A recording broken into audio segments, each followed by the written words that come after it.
Las novedades más importantes del deporte llegan a En Perspectiva con el equipo de Por Decir Algo. Presentan RE/MAX Focus, desde hace 9 años la empresa inmobiliaria más importante del país. Y Juan construye un lugar para todos tus lugares. Seba Moreira, ¿cómo andás? Buenas, Gastón, ¿cómo andás? ¿Todo tranquilo? Todo bien por acá. Hoy con invitado, Bueno, un hoy con estreno invitados, en sí, este nos espacio. reencontramos con un viejo amigo de la casa. Exacto. El doctor Vladimir Melo, que es cardiólogo, ¿no? Y especializado... Deportólogo, con más una bien. subespecialidad en cardiología del Eso, deporte. bien corregido. Te iba a decir, especializado en medicina de deporte, te iba a decir al revés el título, bien. Habitual partícipe de Por Decir Algo, ¿no? Te hemos escuchado más de una vez por ahí. Compartimos un largo y productivo tiempo. Te iba a hacer, bueno, obviamente acá lo que queremos profundizar un poco más es en la situación de Juan Izquierdo, zaguero de Nacional que se desvaneció el jueves pasado, ¿no? En el partido de Copa con San Pablo, de Nacional con San Pablo, que había entrado en el segundo tiempo, en el entretiempo, y esto pasó como en el minuto 84, por ahí, ¿no? Que después de que hablamos con Seba el viernes se sabe más, ¿no? Han salido más partes médicos oficiales. La situación que parecía menos complicada, ¿no? Ahora se entiende que es bastante grave. Él sigue sedado, ¿no? En el hospital ahí de San Pablo, el hospital de Albert Einstein. El último parte es de ayer a la noche, si no me equivoco, que decía que había ahí una progresión de la presión intracraneal, ¿no? O sea, tiene que ver con el impacto neurológico del rato que estuvo en paro cardíaco el jugador, ¿verdad? Exactamente. La situación era complicada desde el inicio, ¿no? Cuando él sufre ese episodio de muerte súbita, de paro cardiorrespiratorio en la cancha, y ingresa, bueno, la sanidad primero, los jugadores advierten el colapso y la gravedad de la situación, ingresa rápidamente la sanidad, ingresa rápidamente el carrito y la ambulancia detrás, y es trasladado al Einstein con varios episodios de fibrilación ventricular que iban entrando y saliendo y le practicaban las descargas eléctricas con el DEA. Estuvo entre 18 y 20 minutos sin un ritmo cardíaco normal, con lo cual son 18 a 20 minutos sin oxigenación a nivel encefálica.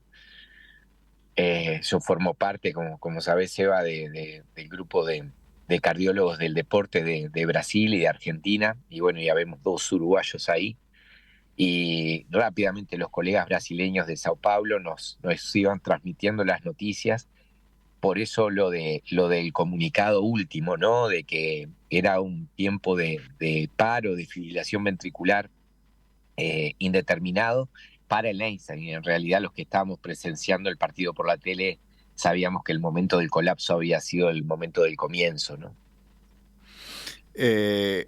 Bueno, lo que resta por saber es bueno, cómo avanza la situación. Quizás sobre eso estábamos charlando recién con Seba, que no vale la pena especular porque solo hay que esperar, ¿no?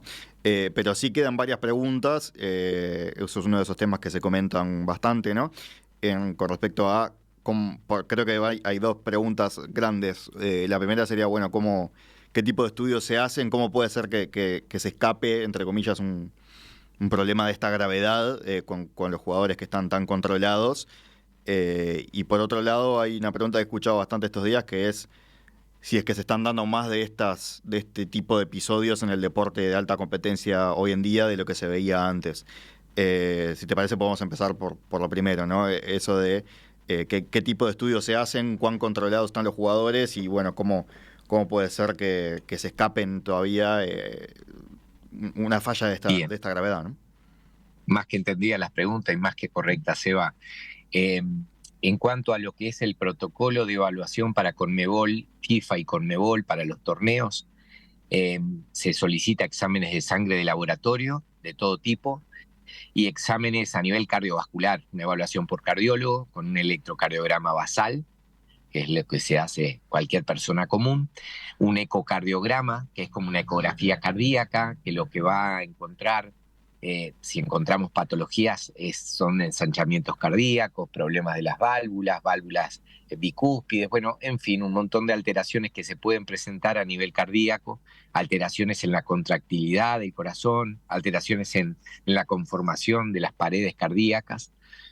Y por último, la ergometría máxima de esfuerzo, que es monitorizando al deportista, se lo sube ya sea en una cinta o en una bicicleta, y se le va aumentando la exigencia física hasta el máximo, viendo ahí, pesquisando a ver si aparece alguna alteración en el ritmo cardíaco, o si aparecen elevaciones importantes de presión arterial o descensos de presión arterial, algo que alerte de la posibilidad de alguna patología de base.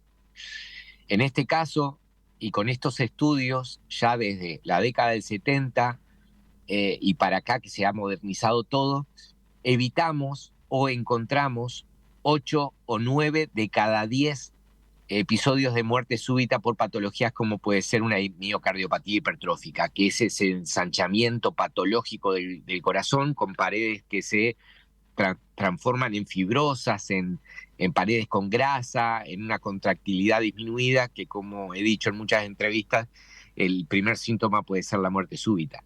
Realizando este tipo de evaluaciones completas para los deportistas, tanto de élite como amateur, descartamos 8 o 9 de cada 10 o evitamos 8 o 9 de cada 10 episodios, ¿sí?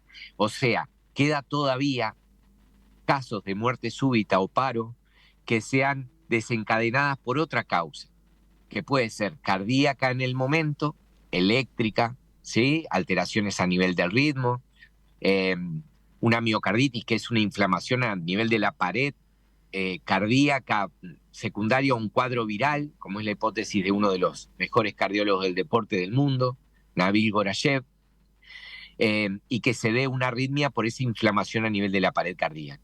Se puede dar por otras cosas también extracardíacas, un accidente cerebrovascular, se puede dar por un traumatismo a nivel torácico muy, muy importante, un impacto en el precordio, en el sector del corazón, de una fuerza muy importante que produzca una fibrilación ventricular, una alteración en el ritmo cardíaco. Alteraciones como una deshidratación muy importante, alteraciones en los iones, sodio, potasio, etcétera, alteraciones metabólicas del individuo. O sea que hay muchas cosas que también puede causar este tipo de arritmias extracardíacas. Él estaba estudiado porque participó en una competencia Conmebol y evaluado por cardiólogos acreditados, o sea que la parte estructural del corazón se descarta, pero bueno, es ese rayo en ese cielo estrellado, es ese momento de mala fortuna en donde algo extra sucede y causa este colapso, esta arritmia. Vladimir, antes de que te pases a la próxima pregunta, digamos, que quedó ahí sobre la incidencia actual de este fenómeno, me interesa, ya que estás hablando del proceso y de los estudios, incluir las declaraciones de Sebastián Bauzá, que hizo hoy en distintas radios en el día de la mañana. Yo no sé si vos pudiste escuchar, pero él aclaró que Juan Izquierdo tenía tenía una arritmia detectada en estudios del programa Gol al Futuro, algo que vos conocés muy bien. Cuál es la incidencia y cuáles son los efectos de los estudios de Gol al Futuro. Hay muchos otros jugadores de fútbol que han tenido esta detección y que ha permitido, bueno, laburar sobre ello. No me queda claro en qué sentido lo trae en este momento Sebastián Bauzá a colación, y quitando esa parte, digamos, de con quién está estableciendo un diálogo y dónde está poniendo ese dato para que signifique qué cosa. Sí me interesa que vos me puedas decir o nos puedas contar, bueno, qué debió haber sucedido entre que a los 17 años Juan Izquierdo recibe un diagnóstico que le dice, tenés una pequeña arritmia, más en términos generales, ¿no? Porque vos me imagino que todo caso es distinto, y el día de hoy que estamos en esta situación, digamos, ahí hay una posible abandono de la práctica deportiva, eso hizo que siempre continuara estudiado. ¿Cómo se procesa eso? Ahí está, muy bien, muy buena pregunta, Seba. En realidad se encuentran, y Gol al Futuro y el Premude son programas que la verdad que son aplaudibles en cuanto a los resultados. Si bien la incidencia de arritmias que pueden ser fatales es baja, se encuentran y se puede hacer un tratamiento para que el deportista pueda continuar. Hoy no pude ver, estoy en policlínicas desde la mañana, en consultas particulares, por lo cual no he visto absolutamente nada. me comentaron algo, otro periodista de estas declaraciones, que la verdad que desconozco el antecedente.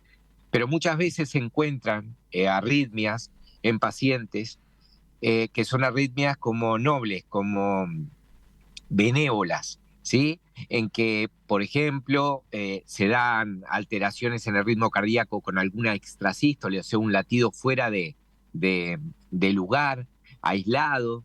Se dice es una arritmia, pero en realidad, si no es una arritmia ventricular de la parte más importante de contracción a nivel cardiovascular, el paciente, el deportista se somete a algunos estudios más y queda dado de alta. En otros, como la Quintana, por ejemplo, y otros deportistas, se han encontrado alteraciones y también se han intervenido, se han operado. Recién veo un paciente con portador de otro síndrome, de Brugada, que también tiene que ver con una incidencia elevada de muerte súbita. Se va a intervenir. Entonces, se pueden encontrar cosas a lo largo de la carrera del deportista que no tengan que sí o sí significar el abandono de la práctica deportiva o un antecedente. Capaz que la arritmia que se encontró, que la desconozco, fue algo leve o de no tener mayor cuidado.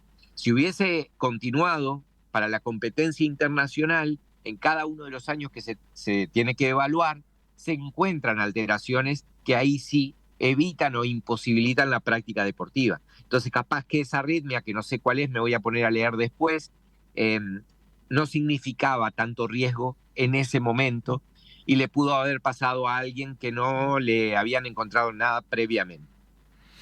La causa en Brasil se sigue estudiando, se sigue analizando, se sigue buscando a ver si hay una causa y a veces no se encuentra. No sabemos cuál fue ese rayo, ese detonante, si fue un latido fuera de lugar, si fue alguna cosa diferente que se dio en un solo momento y no lo vamos a encontrar. Vladimir, en eso, en jóvenes que les encuentran ese tipo de cuestiones cardíacas, ahí que tienen que quizás seguir un entrenamiento, si no es lo suficientemente grave como para que dejen el deporte, que tienen que seguir más estudiados de lo normal o seguir algunos entrenamientos diferenciados o intervenciones, decías también. Cuando el Gol al Futuro, ellos asisten a los entrenamientos de los chiquilines en jornadas y se hace la evaluación completa. Cuando aparece una alteración, en ese momento ya es informado el cuerpo técnico, el chiquilín y los familiares, ¿sí? Y de acuerdo a la entidad que tenga, a la importancia que tenga el hallazgo, va a ser si tiene que venir y someterse, por ejemplo, a un cateterismo, a una resonancia nuclear magnética cardíaca para ver las alteraciones que puede haber, a una ergometría, a un ecocardio, bueno, a diferentes estudios para dilucidar completamente la patología y la gravedad que puede tener. Eso es automático, se lo encuentra el hallazgo y ya se comienza con esa cadena de estudios para llegar definitivamente al diagnóstico y ver el pronóstico deportivo y bueno, verdaderamente vital también del paciente. Cuando no pasa esto y los deportistas le encuentran una alteración, por ejemplo, algo que es frecuente en los deportistas, una bradicardia, un ritmo lento, más lento de lo habitual. Tengo deportistas que tienen 40 de frecuencia cardíaca habitual y cada vez que van a realizarse un estudio, un carnet de aptitud física, le encuentran la bradicardia y lo mandan al cardiólogo. Cuando ellos tienen una bradicardia de mucho tiempo atrás y es producto de su entrenamiento, del remo, de cosas de mucha exigencia, de ciclismo. Hay ciclistas que tienen 30 de frecuencia cardíaca normal, habitual. Entonces, eso también se constata con una alteración en el ritmo, bradicardia sinusal se pone. Pero en realidad amerita otros estudios para chequear de que esta bradicardia no sea producto de alguna patología inherente al corazón y no por el entrenamiento. A veces encontramos una alteración en la pared cardíaca entre determinados milímetros, ¿sí? Más de tantos milímetros, 16, 17, sabemos que es patológico. Bueno, ahí se empieza a estudiar, pero a veces están en 13, 14, 15 y quedamos en una zona gris en donde hay que estudiar más. Bueno, se hacen resonancias nucleares, se hacen otros estudios como para ver la calidad de esa pared cardíaca. Y eso también se informa al inicio, ensanchamiento de la pared cardíaca a nivel del tabique de tantos milímetros, agradezco nueva valoración. Pero queda como antecedente. Ahí el deportista no se encuentra otra alteración, es todo músculo, el corazón está normal. A veces hay colegas que bajan el entrenamiento, el tenor del entrenamiento, y se vuelve a controlar a los 3, a los 6 meses, y capaz que el corazón adelgazó la pared y ahora está normal. Sabemos que ese crecimiento, cuando es normal a nivel de la pared, en cuanto a su estructura muscular, es producto del entrenamiento, pero ya quedó el antecedente. Entonces, como les dije, no sé qué arritmia tenía, pero voy a ir a leer y a investigar en cuanto a eso. Muy probablemente, ya que Juan pudo seguir haciendo deporte y participando en torneos internacionales en donde la normativa de estudios de evaluación cardíaca y cardiológica son muy exigentes e importantes, no debe de haber tenido nada más, ni estructural, ni en el ritmo, ninguna alteración importante, porque si no, no estaría habilitado para la práctica de ese sentido. RE/MAX Focus. Si estás pensando en vender, comprar, invertir o alquilar, somos tu mejor opción. Contactanos vía mail a focus@remax.com.uy. Vine hasta Juan Construye porque volvió la promo 30% con Oca y es imperdible. Tienen todo con 30% de descuento y con Oca Mastercard 12 cuotas sin recargo. Cocinas, baños, pisos, revestimientos y todo lo que estás buscando para tu reforma. Si te digo todo, es porque es todo y en todos los locales. Por eso voy a pasar por el nuevo local de Maldonado que quiero hacer unos arreglos en la casa de afuera. ¿Tengo Oca? Sí, así que tengo 30% de descuento en Juan Construye. Juan Construye, un lugar para todos tus lugares. Bases y condiciones en juanconstruye.com.uy. Vladimir, quedaba pendiente la otra pregunta, ¿no? Esa sensación que hay, esa percepción que hay de hoy llegaba más temprano a la audiencia, lo he escuchado hablando con amigos, lo he visto en redes sociales, de que hoy en día hay una incidencia mayor de este tipo de episodios cardíacos, cardiológicos en jugadores de fútbol o en otros deportes de alta competencia. Yo me acordaba ahora, charlando con Seba, de Christian Eriksen, jugador danés, que está ahora en el Manchester United, que en una Eurocopa fue, ¿no? Seba, me decías recién que también se desplomó. En la última no, en la anterior, en el primer partido, siguió jugando al fútbol de todas maneras, después sí. Claro, de hecho jugó la última Eurocopa, si no me equivoco, ahí con Dinamarca. Yo tengo recuerdo de algún otro jugador que tuvo episodios más trágicos, ¿no? De muerte súbita mismo en la cancha. No sé, Vladimir, si hay estudios, si hay cifras que puedan sustentar esa percepción de que hoy se está dando más casos como este. Ahí está. En realidad, las cifras acá no tenemos una casuística real, en realidad nos vamos manejando por datos periodísticos y demás, pero en el mundo más o menos se ha mantenido conservada en los deportes y deportistas que son controlados en el sentido de que no pueden tomar cualquier cosa, que están muy controlados y muy indicados los fármacos que pueden tomar y los que no, la suplementación que pueden hacer y la que no. Tenemos un problema muy importante con la utilización de anabólicos, no tanto en Uruguay, pero sí en Brasil, que se utiliza mucho.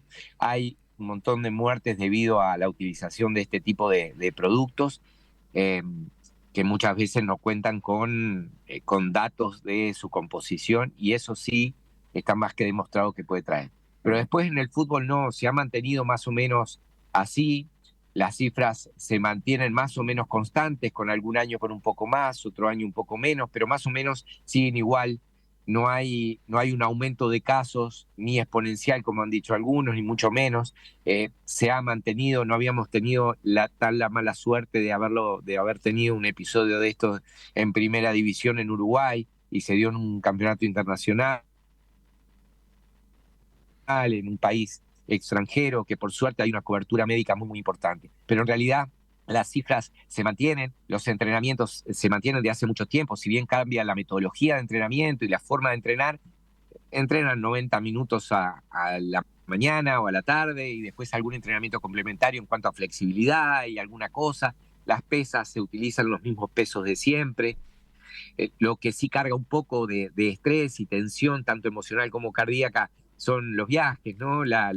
la altura, el extremo frío, el extremo calor, como se han hecho campeonatos con temperaturas elevadísimas que pueden traer un riesgo de este tipo, golpes de calor y arritmias complicadas y que pueden ser letales. En realidad, tenemos que tratar de ir y ahondar en eso, en el que las condiciones para la práctica deportiva, ya sea de élite o amateur, tiene que ser en las mejores condiciones posibles. No ver tanto el calendario y los horarios, sino ponerlos en temperatura. No se puede subir a Quito y jugar a las 3 de la tarde con la humedad que puede haber y con la altura que tenemos. No se puede ir a La Paz a jugar a miles de metros de altura cuando la oxigenación es limitadísima, los cuerpos no están entrenados, tenés que ir al vestuario y colocarte oxígeno, o como le pasó a Tite, de hacer un evento cardíaco por una exigencia por bajo oxígeno. Son condiciones que de una vez por todas tenemos que cuidar, respetando y todo cada país y sus condiciones geográficas y demás, pero buscar entre las mejores condiciones como para los rivales que no vienen adaptados para esa forma, ¿no? Ahí, Gladys, la verdad que me sale una pregunta. Estamos hablando de fútbol profesional, pero pienso en las decenas de miles de personas que juegan al fútbol en Uruguay entre las 11 y las 3 de la tarde en las ligas amateur, que la verdad es que no tengo claro si es un factor de riesgo la falta de entrenamiento previo o no, pero por lo pronto para usar esto que vos decís, es decir, en condiciones de calor y humedad, yo qué sé, entre septiembre y diciembre las ligas no paran, Montevideo, Universitaria, la que sea, se juega a las 9, a las 11, a la 1, a las 3 y a las 5 en general. Y hay un periodo de ese tiempo que es de mucho calor. Todos los que hemos jugado sabemos lo que significa jugar a las 11 o a la 1. Nada, no es para generar alarma en la población, sino para pensar si eso en algún momento debería estar bajo regulación, en este sentido en el que vos decís. Ni que hablar. Totalmente de acuerdo, Seba, es así. No se puede jugar a esa hora. Las temperaturas son enormes, hay un riesgo de golpe de calor, que es cuando la temperatura asciende por encima de 40 grados, que nuestro termostato natural no sensa, se descontrola, entonces tenés como frío a 40 grados de temperatura y corriendo. Entonces empezás con mareos, empezás con palpitaciones, empezás con pérdida de conocimiento y podés desencadenar una muerte. No se puede jugar a esa hora. Cuando estás desentrenado, la incidencia de muerte súbita en pacientes desentrenados, en deportistas desentrenados, es 1 en 15.000 por año. En la liga somos 10.000, 12.000 aproximadamente. Si estás desentrenado, muchísimo más. El deportista de fin de semana tiene muchísimo más riesgo, pero mucho más que el deportista de élite. ¿Por qué? Porque es un corazón que no está acondicionado para la práctica deportiva. Y si a eso le sumás una temperatura ambiente enorme, un frío enorme, baja hidratación o mala hidratación, y un sobrepeso, colesterol alto, presión alta, diabetes y demás, está juntando en el bolillero todos los factores de riesgo que pueden desencadenar un evento de este tipo. Sí hay que regular, en el babyfútbol lo veo, tengo canchitas cerca y los sábados y domingos me preparo un mate y vengo, y están al rayo del sol con 30 y pico de grados de temperatura. Entonces, sí hay que regular eso y no se puede jugar cuando la temperatura pasa de determinado nivel. No podría jugarse. Sé que los calendarios y las canchas no son suficientes para acomodar todo, pero hay que buscar la forma de que el riesgo sea mínimo. Porque como siempre digo, va a volver a pasar. Pasa todo el tiempo. Esta vez, lamentablemente, esta arritmia letal le pasó a Juan, pero le pasa a Pablo, a Roberto, a Jorge, y no nos enteramos porque no es famoso, no es deportista elite, y pasa desapercibido. Pero pasa. Nosotros adquirimos con el Tacuarembó Universitario un DEA, pusimos un cartel, hicimos con un herrero, un compañero, un cartel que dice: acá hay DEA para los complejos en donde vamos a jugar siempre, alertando a los demás que pueden contar con el DEA que está ahí puestito. Y en los terceros tiempos hemos hecho talleres mínimos previo al asado de reanimación. Hay que replicar eso en todos lados. Vladimir, tengo una última por mi parte, capaz que Seba tiene alguna más después, pero que es una pregunta que llega de la audiencia, ahora la hace específicamente Alejandro, pero que creo que es inevitable porque está dentro de las suspicacias que surgen estos días, que es si puede haber influencia de alguna vacunación, dice Alejandro. La asociación suele ser con la vacuna del COVID porque en su momento se hablaba de que podía aumentar las posibilidades de miocarditis.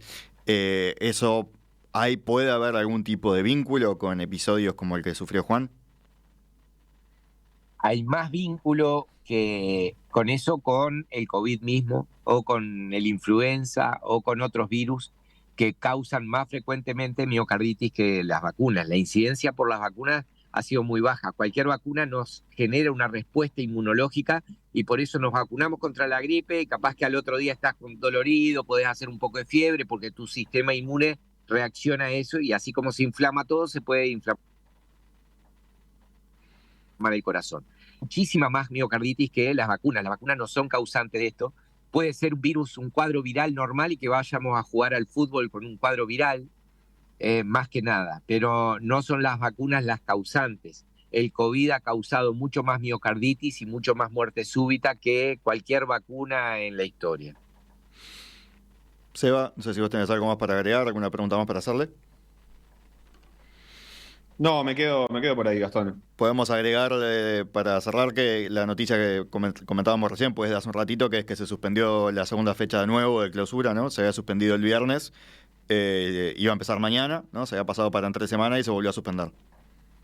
Sí, la verdad es que es un momento muy difícil para el fútbol y realmente me imagino la dificultad que debe haber. Yo entiendo que estarán entrenando la mayoría de los cuadros hasta por no quedarse en la casa y por compartir con colegas que sienten algo parecido, que a veces es una necesidad, porque la verdad que estarán muy tristes. Y bueno, cuando uno está triste a veces necesita juntarse con otra persona que le hace sentir bien o que, yo qué sé, o que comparte el panorama por el cual está con esa tristeza, pero me imagino que esos entrenamientos no son entrenamientos normales en ninguno de los equipos de primera división del fútbol uruguayo, independientemente de la pasión con la que se llega al fútbol. A veces después aparecen algunos discursos como elogiando las reacciones, no sé, de los jugadores del San Pablo o de los hinchas, con sorpresa, que a mí siempre me dan un poco de gracia, porque en un punto es como no entender a qué juegan los que juegan el fútbol. Sí, son compañeros de laburo. Claro, son compañeros de laburo, y obviamente que en la cancha quien no se ha peleado con un amigo y con lo que sea, pero ante una situación de esa, para todos los jugadores del fútbol uruguayo, incluso los que se habrán puteado y pegado con Juan Izquierdo 1.000.000 de veces, que deben ser un montón además, deben tener una tristeza tremenda. Es más, cuanto más se hayan peleado con él, más tristes deben estar, porque es una persona con la que compartiste una instancia de laburo en que tu instancia era hacerle un gol y al otro defendértelo, y eso genera una unión, esa es la verdad. Entonces, no, yo creo que es un momento muy complicado para el fútbol uruguayo, para todos ellos, por la persona que está enfrente y también por lo que significa su práctica deportiva, por encontrarse frágiles, por encontrarse, por salir de ese lugar en el que el deportista de élite es el ejemplo de salud y encontrarse con sus fragilidades como profesionales. No sé en qué momento podrá retomarse el fútbol uruguayo, pero bajo estas condiciones realmente se me hace imposible de pensar. Totalmente, Seba. Bueno, tengo un montón de amigos y compañeros de jugadores de fútbol que me han escrito, me han llamado estos días preguntándome, y el temor. Es una situación compleja. Bueno, habló previo a su viaje para allá. Ayer hablamos largo y tendido desde allá, también con Nicolás Baba de la Mutual, el psicólogo de la Mutual, que venimos trabajando haciendo talleres para el complejo y bueno, y hay una idea en ir incrementando los recursos para la evaluación de los deportistas, la prevención de la muerte súbita, estadios cardioprotegidos, un montón de cosas. Y están todo el mundo golpeado, muy golpeado. Y más cuando nos damos cuenta que estamos todos en el bolillero. Y como digo siempre, si nosotros lo pensamos a Juan como que Juan está allá y yo estoy acá, y a mí no me va a pasar, no crecemos nada. Entonces hay que tomarlo así, estamos todos dentro, y mañana le va a pasar a un amigo, mañana me va a pasar a mí, después le va a pasar al hijo de alguien. Entonces tenemos que utilizar estas cosas y estos eventos tan catastróficos, tan horribles, tan dolientes, como experiencia para ir creciendo y avanzar, y que no siempre nos tome como sorpresa. Porque ahora pasó en el Morumbí, que por suerte hay una cobertura impresionante. Pero si pasa acá en Uruguay, no va a haber DEA, no va a haber nadie preparado para hacer el diagnóstico. En muchos equipos de primera y segunda división hay equipos que no hay médicos en los entrenamientos, porque esto pasó en el partido, pero te puede pasar en un entrenamiento. No hay estadios con una cobertura de ambulancias. Entonces, es difícil así. Bueno, con la experiencia de todos estos años de chocar contra paredes, sé que ahora hay que ir de a poco. Bueno, vamos paso a paso, logrando primero la prevención, bueno, en la evaluación de todo el deporte, de todos los deportistas de forma completa, obligatoriamente. Y los de amateur también, que se evalúen obligatoriamente electro, eco y ergometría. Le puede pasar a Juan que no hace deporte, y sí, pero está dentro de los que ya tenemos que captar a futuro y que se haga a toda la población. Después, estadios cardioprotegidos, médicos preparados en reanimación. Los chiquilines, los deportistas preparados en reanimación con talleres que demoran 40 minutos y se enseña y tranquilamente. Cobertura de ambulancias como se debe hacer. Hay que ir creciendo y hay que levantarse después de una situación tan crítica como la que lamentablemente sufrió Juan. Pero hay que seguir para adelante. Doctor Vladimir Melo, deportólogo, muchísimas gracias por estos minutos esta mañana aquí en Perspectiva. Es un tema al que seguramente sea interesante seguir profundizando, no solo específicamente por el caso de Juan, que ojalá que, por supuesto, ojalá que salga bien, sino por todo lo que comentabas recién, ¿no? Todo lo que envuelve al deporte, que somos una máquina de sacar jugadores de fútbol, pero capaz no tanto de protegerlos, ¿no? Exacto, ni que hablar, totalmente de acuerdo. Hay que cambiar eso, pero hay que cambiar definitivamente. Lo que siempre digo, ¿no? Ahora están todas las luces encendidas, lamentablemente. Pero cuando las luces bajen y cuando toda esta situación haya pasado un poquito en el tiempo, nos olvidamos. Entonces parece que nunca más va a pasar. Y va a volver a pasar. Muchas gracias, Vladimir. Hay que estar preparados para eso. Gracias a ustedes. Que pasen bien, saludos a la audiencia y bueno, lo mejor para Juan. Y Seba, un abrazo también para vos y nos reencontraremos en estos días. Bueno, y hoy de noche los pueden escuchar acá en Radio Mundo, ¿verdad? A las 9 ahí en Por Decir Algo. Sí, a las 9 de la noche, Por Decir Algo, vamos a estar hablando un poco más de estas cuestiones y también de otras que tienen que ver con Juegos Olímpicos y Juegos Paralímpicos que están empezando, así que nos encontramos de noche. Un abrazo grande. Chao, chao. En Perspectiva. Ideas, debate y tendencias también en las redes sociales. Seguinos en Instagram, Facebook y X.